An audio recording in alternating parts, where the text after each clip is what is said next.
continue d'en parler de cette victoire de l'Algérie à la vice-présidence de la Commission africaine avec Tinhinan Makassi, notre envoyé spécial qui nous rejoint à partir d'Addis Abeba. Salutations Tinhinan.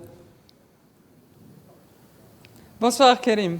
Alors on le disait Tinhinan, victoire sur le fil, mais victoire tout de même car il a fallu 7 tours pour départager Marocains et Algériens. Mais c'est bien l'Algérie qui siégera à la vice-présidence de la Commission africaine. Alors effectivement, Karim, ça a été, vous le dites, une victoire sur le fil, mais surtout ça a été une victoire qui consacre la profondeur de l'Algérie en Afrique, comme l'a rappelé son Excellence Madame Haddadi lors de ce petit entretien qu'elle nous a accordé à chaud tout de suite après sa victoire. On était dans l'hémicycle pendant l'annonce de la victoire de l'Algérie. Je peux vous assurer que ça a été une annonce faite sous les applaudissements de nombreuses délégations, si ce n'est de la moitié des délégations ou si ce n'est de 70% des délégations présentes. Ça a été un soulagement pour l'ensemble des délégations africaines présentes ici, cette victoire de l'Algérie au sein de cet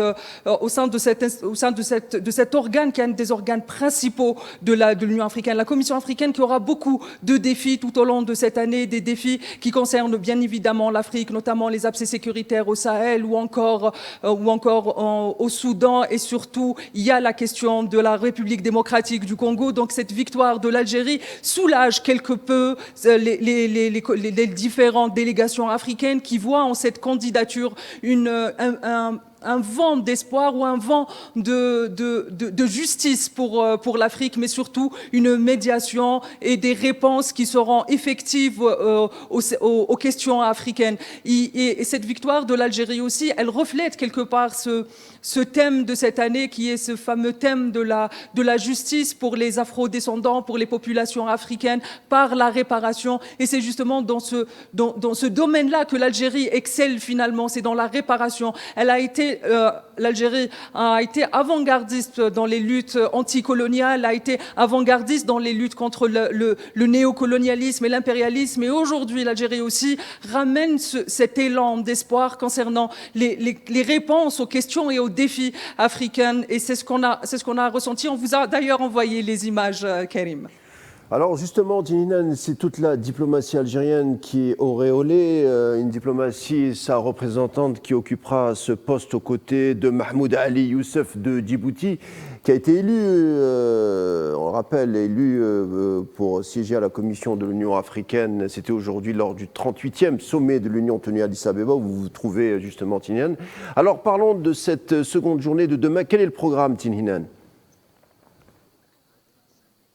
Alors pour demain, ça sera aussi comme aujourd'hui, les questions vont tourner autour du thème principal de cette édition, parce que vous l'avez rappelé, cette journée ça a été jour de vote, jour d'élection, mais pour demain ça va vraiment être la journée qui va donner l'élan de toute l'année africaine.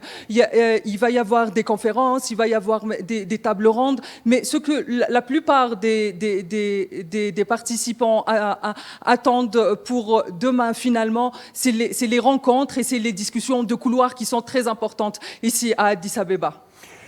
Et on sera tout naturellement au rendez-vous à Al-24. Et avec vous, Tinhinan Makassi, merci pour cet éclairage. Je rappelle que vous êtes notre envoyé spécial à Addis Abeba et qu'on vous retrouvera pour d'autres points d'information pour ce 38e sommet de l'UA dans la capitale éthiopienne.